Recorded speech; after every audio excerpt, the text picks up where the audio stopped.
지금 여러분들에게 총을 한 자루 쥐어주고 묶여있는 한 사람을 가리켜 총을 쏘라고 하면 당신은 저 사람을 쏠 수 있나요? 아마 대부분의 사람들은 쏘지 않는다고, 아니 못한다고 대답할 것입니다. 학교의 뻔한 도덕 시간, 주말에 억지로 끌려가던 교회, 심지어 영화 속 호그와트에서까지 우리는 폭력과 살인이 절대로 해서는 안 되는 일이라고 배우기 때문이죠. 하지만 그런 교육과는 정반대의 교육을 받는 시기가 있습니다. 대한민국 남성 20대라면 모두 가야 하는 그곳, 바로 군대.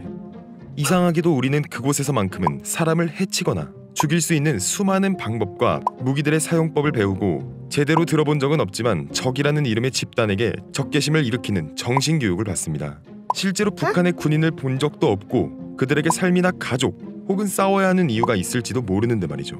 그런데 제가 그렇다고 해서 지루한 도덕이나 평화주의를 말하는 것은 아닙니다. 다만 한 가지 확실한 점을 이야기하고 싶은 것이죠. 전쟁이 일어나면 폭력과 살인은 정당화됩니다. 그리고 정당화된 폭력과 살인은 삶의 터전을 파괴하고 수많은 사람들의 목숨을 뺏으며 사람들에게 씻을 수 없는 상처를 남기곤 하죠. 그렇기 때문에 얻어지는 한 가지 불편한 진실, 전쟁은 참혹합니다.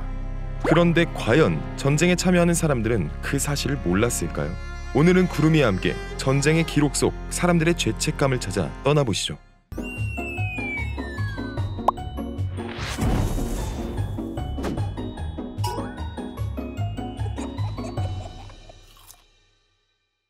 (1870년) 프랑스와 프로이센 간 발발한 보불 전쟁에는 이상한 기록이 남아 있습니다. 바로 프랑스군이 총알 48,000여 발을 사용하여 겨우 독일군 404명을 맞췄다는 것이죠. 그리고 얼마 지나지 않은 1876년 6월 17일 아메리카 대륙의 로즈버드에서 벌어진 미군과 인디언 간의 전투. 조지 크룩 장군이 이끄는 1000여 명의 미 육군이 이 전투에서 무려 반나절 동안 25,000여 발의 총알을 적에게 발사했습니다. 하지만 인디언 측 사망자는 겨우 100여 명으로 집계되었죠. 이런 이상한 기록은 계속해서 이어지게 됩니다. 심지어 15발자국 떨어진 두 부대가 서로를 향해 일제 사격을 주고받았는데도 단 한 명의 희생자도 나오지 않았다는 기록까지 남아있죠. 이게 당시의 총기 명중률이 형편없을 정도로 낮았던 탓일까요? 아니면 병사들의 훈련도가 바닥을 기는 수준이었기 때문일까요? 1, 2차 세계대전의 참전 군인이었던 미군의 육군 중장 마셜 역시도 이 이상한 통계에 의문을 느끼게 되었습니다. 그는 의문을 풀기 위해 2차 세계대전 직후 참전 군인들에게 설문을 진행했는데요. 설문의 질문은 단 한 가지였습니다. 당신은 적을 죽이기 위해 총을 발사했는가? 놀랍게도 이 질문에 무려 85%가량의 군인들은 총을 쏘지 않았다고 답했습니다. 그들이 총을 쏘지 못한 이유는 아주 간단했는데요. 누군가를 죽인다라는 공포가 내가 죽는다라는 공포를 넘어선 것이었죠. 영화나 드라마 속 죽이지 않으면 죽임당한다라는 생존 본능에서 비롯된 공포는 실제 상황에서 나타나지 않았고 군인들은 본능적으로 살인을 거부했습니다. 그들이 쏜 총은 대부분 우발적 또는 강압적인 분위기에 의한 것이었거나 동료를 지키기 위한 유대감 혹은 상관에 대한 충성심 정도에서 비롯된 것이었죠.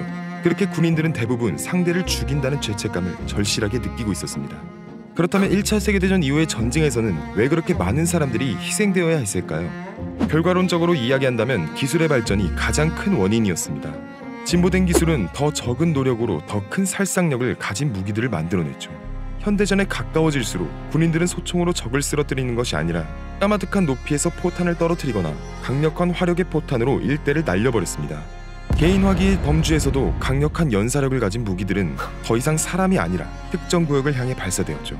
살해가 일어난 지점으로부터 점점 멀어질수록 군인들은 죄책감에서 벗어났습니다. 총보다는 포탄보다는 미사일이 더욱더 이들의 죄책감을 줄여주었죠. 인간을 인간으로 인식하는 것이 아니라 단순히 표적이나 구역으로 인식하는 것에서 보다 많은 사상자가 발생하게 된 것이었습니다. 이렇게 직접 살해의 공포를 극복한 후에는 반복되는 교육을 실시했습니다. 인종, 지역, 문화 등 나와의 차별점을 강화하고 적을 인간이 아닌 대체 단어로 깎아내리기 시작한 것이죠. 사용하는 단어부터 환경까지 서서히 변해가는 환경은 군인들로 하여금 사람을 죽이는 것이 아니라 악을 면하는 단체로 다시 태어나게 만듭니다.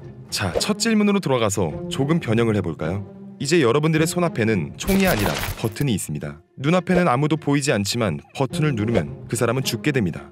하지만 버튼을 누르지 않으면 그는 당신의 가족을 해칠 것이고 당신이 사랑하고 좋아하는 것들을 파괴할 것인데요. 당신은 과연 버튼을 누르시겠습니까? 지금까지 구름스낵이었습니다.